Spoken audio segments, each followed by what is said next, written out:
What's up guys, Cloudie here, checking in from the America server, and today we're gonna be looking at Klaus, one of the two heroes who has received the balance pass just this week. So let's see how he looks like, what he can do, and where he would be doing well.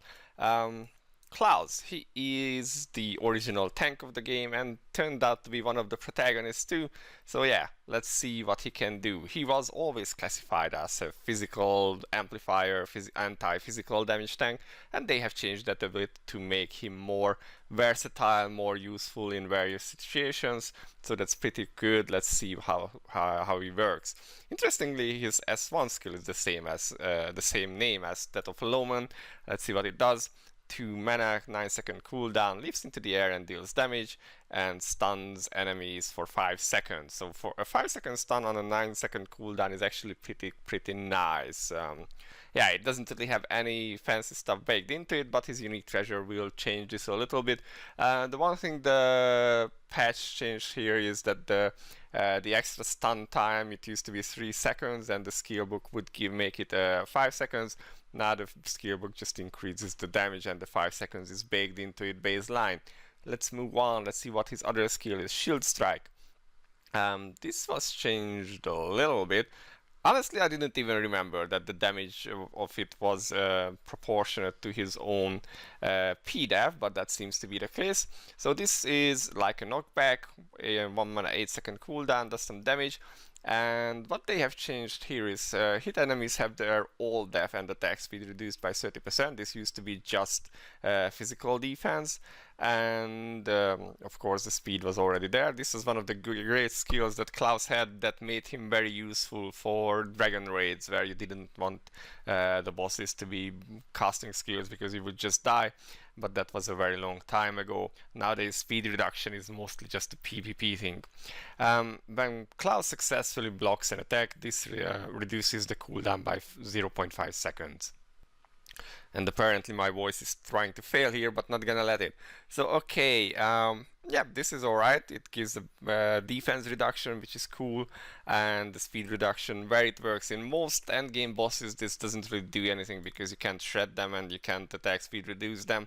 But yeah, it's nice for leveling and some of the earlier stuff in the game. Guardian Shield. Now this is pretty cool. 2 mana 12 seconds. Increases all ally speed F by a given number. And peak crit resistance. So this is one of the things that used to be a perk and was then baked into the skill. And reduces the physical damage they take by 25%. As I remember, was this part of his perk?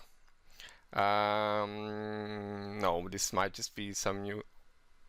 Oh yeah, this was the previous dark perk that was baked into the skill, so it received a bit of a buff now. It gives not just P def but also P resistance, P crit resistance, and P toughness. So that's pretty good. It's a very good uptime. 20 seconds uptime, 12 seconds cooldown. Essentially, as long as you have mana, this will never fall off, and that's pretty cool to have. So that's his skill 3.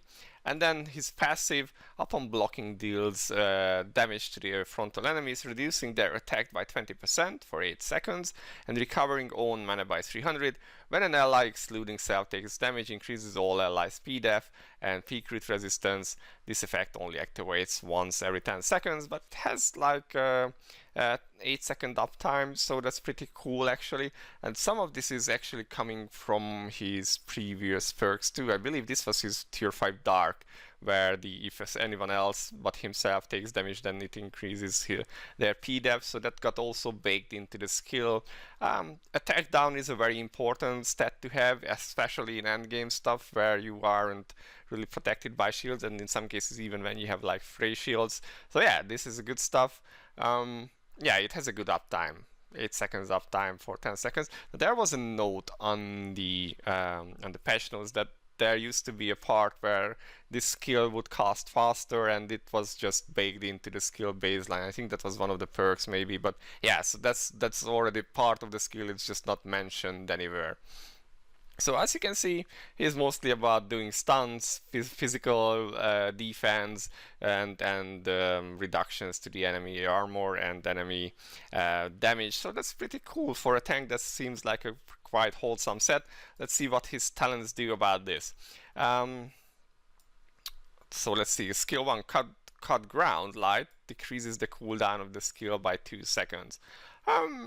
If you need more stuns, then maybe, honestly, I don't really see anyone taking this skill too often. The other one is, in exchange for one additional mana cost, the skill has a 100% chance to draw the target in.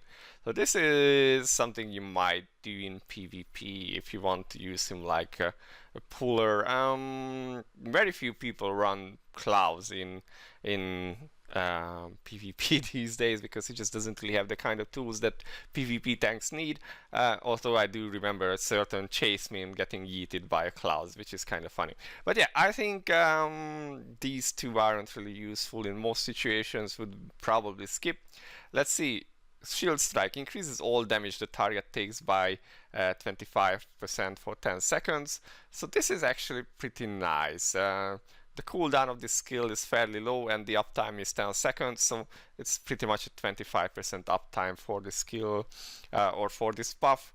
Pretty worth to take. I remind me that I actually need to redo my perks because this is still the old one. Shield Strike Dark stuns the enemy for 1 second. I mean, it's a low cooldown skill, but it's just 1 second, so it could be like an interrupt in PvP if you really wanted it, but I don't really see, again, because not really a PvP hero, so even if you, maybe if you take him there, then you would want to pick this one, but otherwise not really.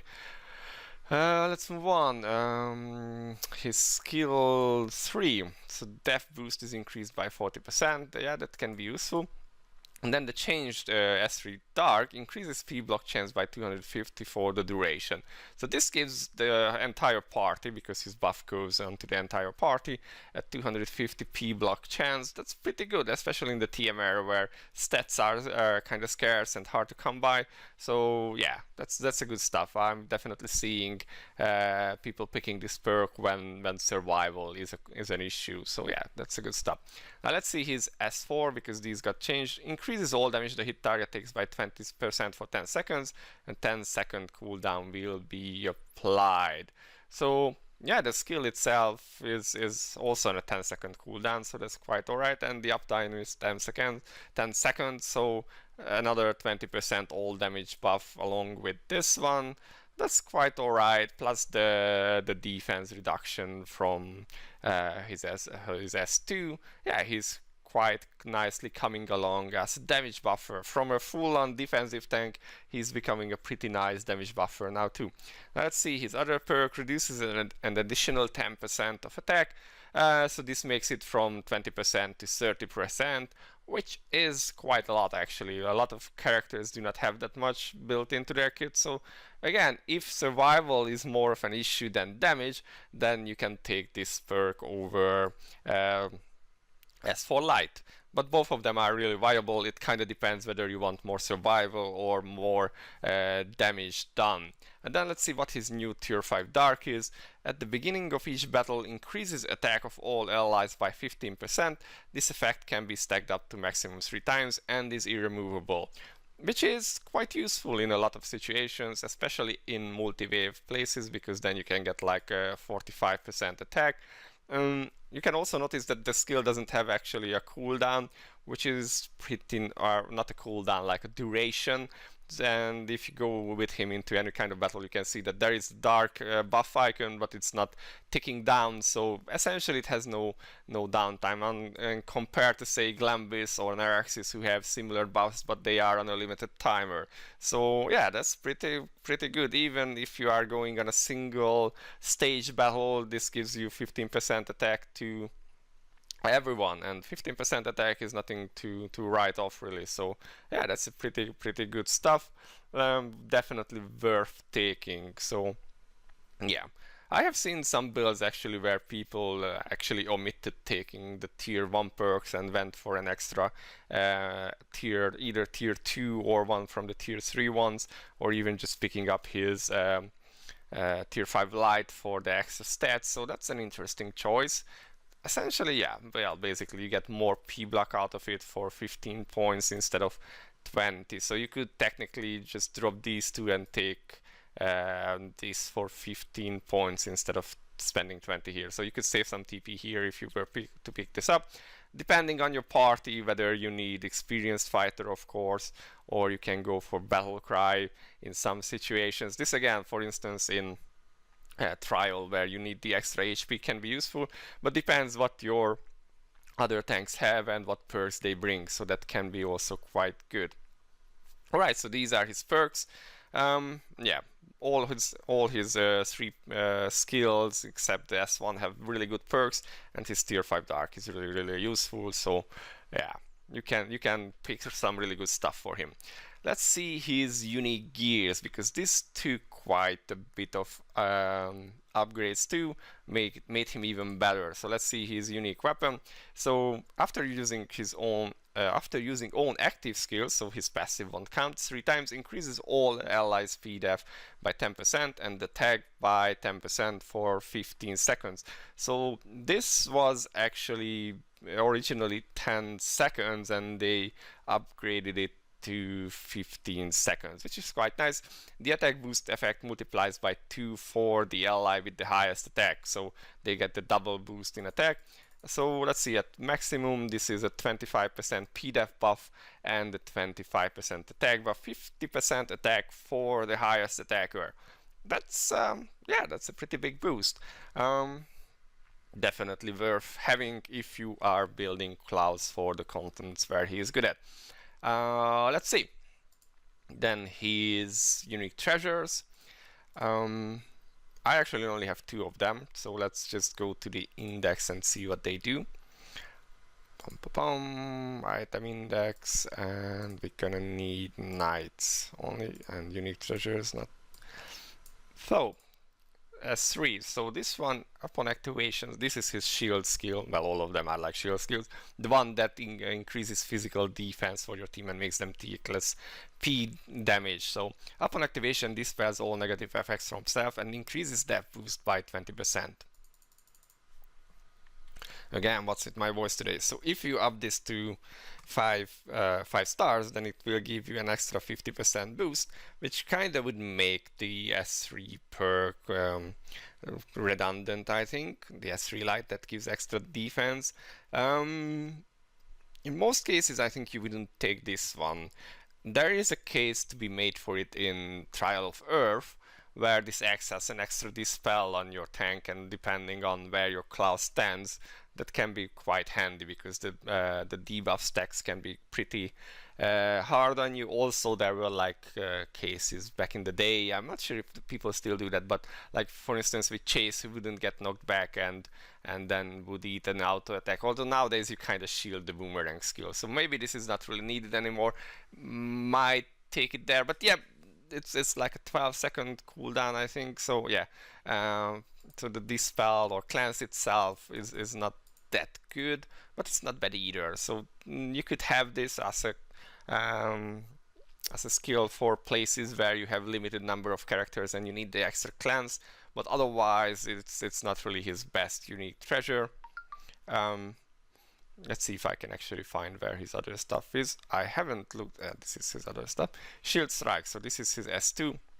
Reduces hit enemies all crit resistance by 500 and crit chance by 100. And then the crit chance reduction goes up to 250.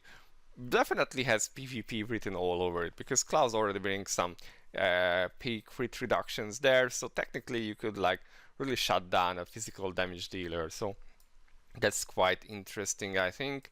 Yeah, but again, PvP stuff, not really what comes to mind when you think of Clouds. I almost missed this one, and I usually do. But yeah, this is his other unique treasure. So this is his UT1, which is, I believe, the most useful for him. Increases all damage the target takes, and this is also changed that it is all damage now, by 10%, and reduces own mana, or recovers own mana by 400. Reduces would be kind of bad.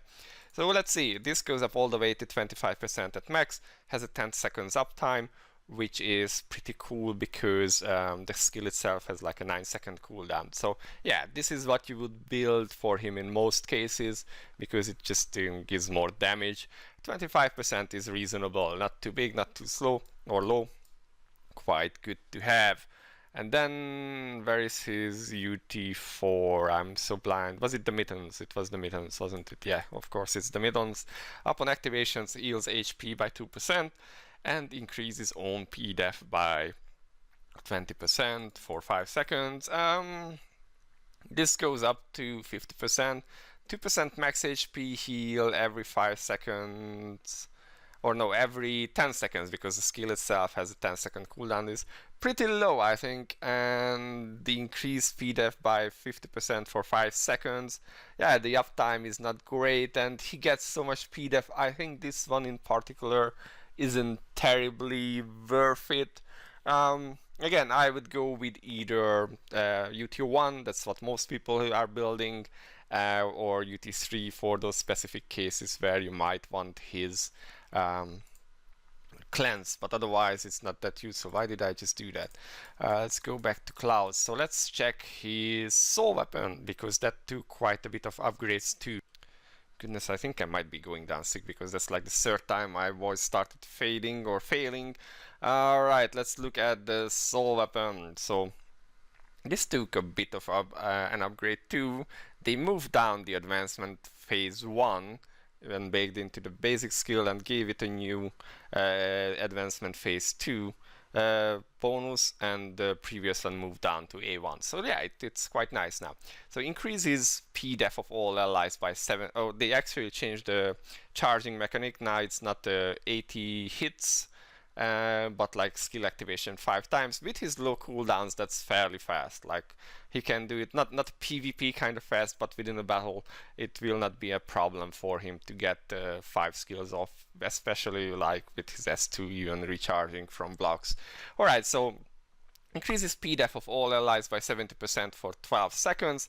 For the duration of the skill, normal attacks inflict stun on the target for 1 second.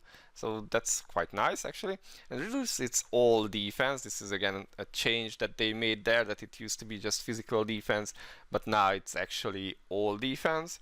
So they reduce it by 7% for 5 seconds, and this can stack up to 5 times, so that's a 35% defense reduction, which is quite nice, and this will last 5 seconds after the skill ended. So yeah, that's pretty good. Lots of defense reduction for the enemy. Good stuff. Now, advancement phase 1, upon activation, reduces P damage the ally with the highest attack takes by 80%.